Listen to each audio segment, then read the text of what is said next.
గౌతమ్ గంభీర్కి ఇప్పుడు do or die match అయితే వచ్చేసింది. ఫైనల్లీ ఈ మ్యాచ్ తర్వాత మరి గౌతమ్ గంభీర్ ఉంటాడా లేకపోతే పీకేస్తారా అన్న సంగతి తెలియబోతుంది. ముఖ్యంగా ఫస్ట్ ఆఫ్ ఆల్ మీరు గౌతమ్ గంభీర్ మన టీమిండియాకి హెడ్ కోచ్గా ఉండాలా వద్దా అన్న దాని గురించి ఇప్పుడే కామెంట్ చేయడం మొదలు పెడుతూనే ఉండండి. నేను వీడియోని మొదలు పెట్టేస్తాను. నేను మీ పవన్ కృష్ణ, మీరు చూసిన స్పోర్ట్స్ 99 టీవీ. సో మ్యాటర్ ఏంటంటే వరల్డ్ టెస్ట్ ఛాంపియన్షిప్ దగ్గర రాబోతుంది అండ్ దీంట్లో ఎలా అయినా సరే మన వాళ్ళు కప్పు కొట్టాల్సిందే అని చెప్పి ఈసారి బాగా ఫుల్గా కాన్ఫిడెంట్గా ఉన్నారనుకోండి. దానికి తగ్గట్టుగానే కష్టాలు మొదలయ్యాయి అండ్ ఇంకో పక్క పనులు కూడా మొదలయ్యాయి. అండ్ ఈ మధ్యలోనే ఇప్పుడు మన వాడికి అసలైన ప్రాబ్లం వచ్చింది. ఏంటంటే గౌతమ్ గంభీర్ని ఇప్పుడు నెక్స్ట్ జరగబోయే శ్రీలంక సిరీస్లో ఏదైతే ఉందో టెస్ట్ ఛాంపియన్షిప్కి అక్కడికి గంభీర్ని హెడ్ కోచ్గా పంపించబోతున్నారు.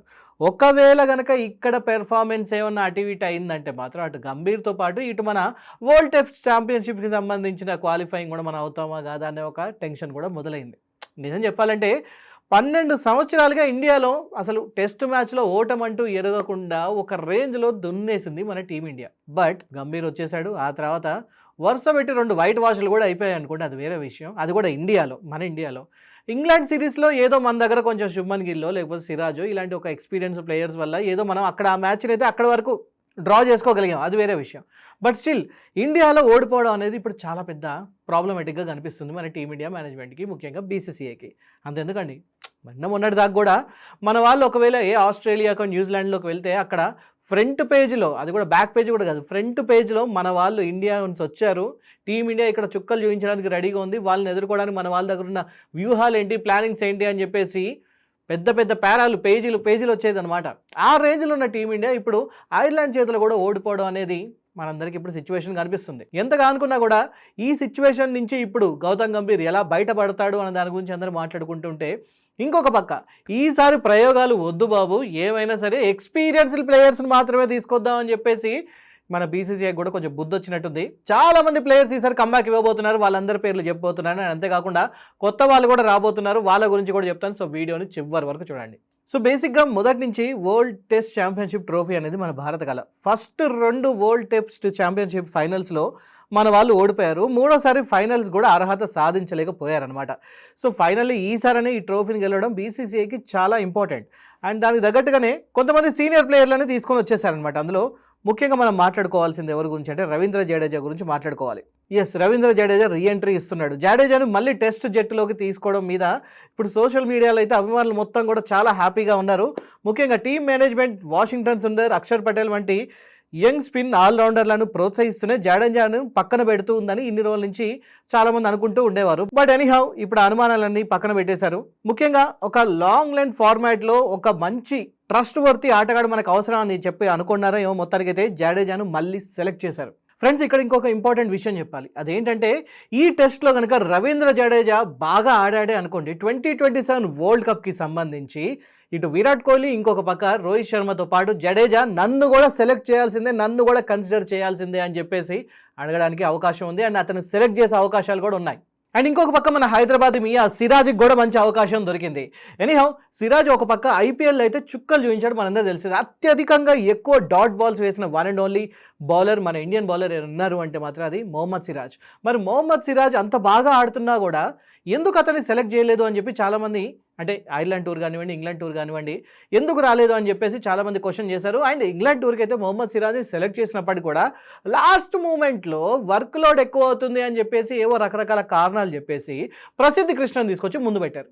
ఆ ప్రసిద్ధ్ కృష్ణ వచ్చాడు, ఎలా ఆడాడు, ఇవన్నీ కూడా మనం అందరం చూసాం. ఆ తర్వాత మొహమ్మద్ సిరాజ్ని అందరూ కూడా బాగా గుర్తు చేసుకున్నారు. అనుకున్నట్టుగానే ఇప్పుడు ఒక మంచి అవకాశం అయితే ఇప్పుడు మొహమ్మద్ సిరాజ్కి వచ్చింది. వైట్ బాల్తో మనవాడు దంచి కొట్టడానికి రెడీగానే ఉన్నాడు. ఏదేమైనా కూడా అటు సీనియారిటీ చూపిస్తూనే తనదైన ఒక బౌలింగ్తోని అటాక్ చేయడానికి మొహమ్మద్ సిరాజ్ రెడీగా ఉన్నాడు. కాబట్టి ఇది ఒక మంచి అవకాశం మొహమ్మద్ సిరాజ్కి. అండ్ అందులోనూ మొహమ్మద్ సిరాజ్కి శ్రీలంక మీద చాలా మంచి రికార్డు ఉంది. అంతకు ముందు కూడా లంకా దహనం చేశాడన్న పేరు కూడా ఉంది. కాబట్టి ఇప్పుడు బీసీసీఐ మళ్ళీ ఇంకొకసారి అదే పని చేసినా నాయన అని చెప్పేసి మొహమ్మద్ సిరాజ్ని పంపిస్తున్నారు అని చెప్పి అనుకుంటున్నారు. అండ్ ఇంకొక కొత్త ప్లేయర్ గురించి మాట్లాడుకోవాలి. అతని పేరే సరాంశ్ జైన్. ఇతనికి 33 సంవత్సరాలు అండ్ ఇప్పుడు టెస్ట్లోకి రాబోతున్నాడు. ఇతను ఎవరు ఏంటి అని చెప్పి డౌట్ ఉందా? నేను చెప్తాను, వినండి. ఎంపీకి చెందిన అంటే మధ్యప్రదేశ్కి చెందిన ఈ ఆఫ్ స్పిన్నర్ ఇంకా ఎడమ చేతి వాటం ఉన్న ఒక మంచి బ్యాట్స్మెన్ అనమాట ఇతను. ఇప్పటి వరకు 54 ఫస్ట్ క్లాస్ మ్యాచ్లలో 2000కు పైగా పరుగులు చేశారు అండ్ 188కు పైగా వికెట్లు కూడా తీశాడు అండ్ 67 లిస్ట్ ఏ మ్యాచ్లు కూడా ఆడాడు అనమాట ఇతను. అండ్ అంతేకాదు రెడ్ బాల్ క్రికెట్లో కూడా చాలా మంచి పట్టు ఉంది అతనికి. రవిచంద్రన్ అశ్విన్ ఒక ఆరాధ్య దైవం అని చెప్పి అనుకోవచ్చు. అండ్ అతని తండ్రి వచ్చేసి సుబోధ్ జైన్ కూడా మాజీ ఫస్ట్ క్లాస్ క్రికెటర్ అనమాట.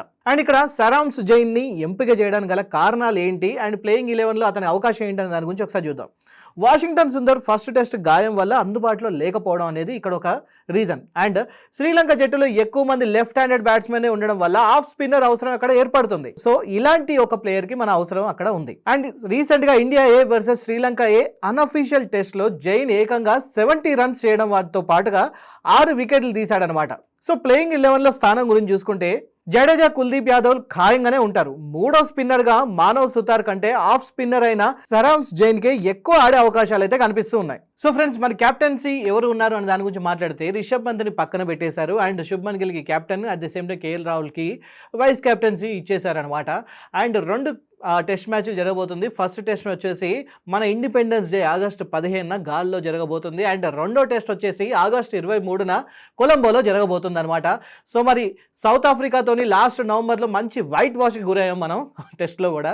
సో ఇలాంటి సిచ్యువేషన్లో శ్రీలంకలో ఈ మ్యాచ్ అనేది చాలా కీలకం కాబోతుంది. ఎట్టి పరిస్థితుల్లో కూడా శ్రీలంకని తక్కువ అంచనా వేయడానికి లేదు. ఎందుకంటే ప్రస్తుతం మన form, at the same time మన వాళ్ళ కాన్ఫిడెన్స్ అండ్ అంతేకాకుండా జట్టులో మార్పులు ఇవన్నీ చూసుకున్నాక ప్రతి మ్యాచ్ కూడా ఇంపార్టెంట్ అవబోతుంది. కాబట్టి ఈ మ్యాచ్ మళ్ళీ తప్పకుండా మన వాళ్ళు బాగా ఆడతారని, at the same time world test ఛాంపియన్షిప్లో మన వాళ్ళు మన ప్లేస్ని అలాగే పదిలంగా ఉంచుతారని, అండ్ ఇంకొక పక్క గౌతమ్ గంభీర్ తన కెరీర్ కూడా పదిలంగా ఉంటుందని చెప్పి కోరుకుంటున్నాడు. మరి మీరే అనుకుంటున్నారు ఫైనల్లీ మరి గౌతమ్ గంభీర్ ఈ టెస్ట్ సిరీస్కి హెడ్ కోచ్గా పంపించాల్సిందా లేకపోతే వివిఎస్ లక్ష్మణ్ని పంపించాల్సిందా, ఎవరిని పంపించుంటే బాగుంటుంది అని చెప్పి అనుకుంటున్నాను. At the same time Gautam Gambhir continue చేయాలా వద్దా కామెంట్ చేయడం మర్చిపోద్దు. వీడియో వస్తే లైక్, షేర్ అండ్ సబ్స్క్రైబ్. ఇంకొక వీడియోతో మళ్ళీ కలుసుకుందాం.